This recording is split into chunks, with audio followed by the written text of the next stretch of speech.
The $76,000 wedding my family tried to steal from me. Family takes care of family. That was the mantra drilled into me since childhood. Sweet words, right?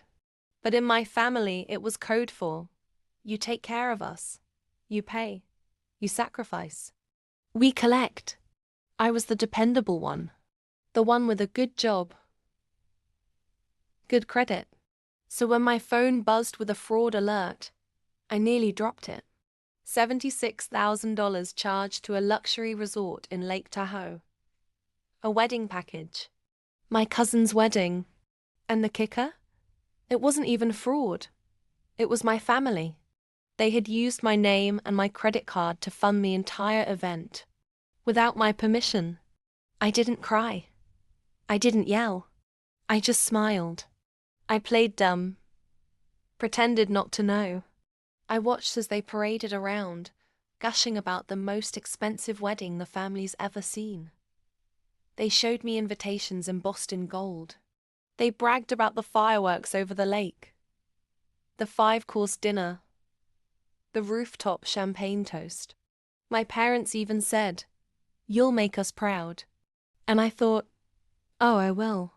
See, what they didn't know was that when you fraudulently use someone else's name for a booking, the actual name holder controls everything.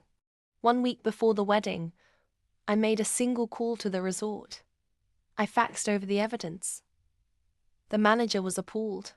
Within hours, the entire event was cancelled. Every room, every flower arrangement, every champagne bottle, gone. I didn't say a word. I wanted the shock to be fresh. The big day arrived. Guests in tuxedos and sequined gowns poured into the luxury resort, only to find locked doors and a sign taped to the entrance. Event cancelled by cardholder. The chaos was delicious. My cousin was wailing in her $12,000 gown. My aunt screamed at the wedding planner until her face turned red. Guests argued in the parking lot about wasted flights and hotels. And my parents, they called me ungrateful, as if funding their fraud was my sacred duty. They had been right about one thing. There was still an event happening at that resort. Only it wasn't theirs.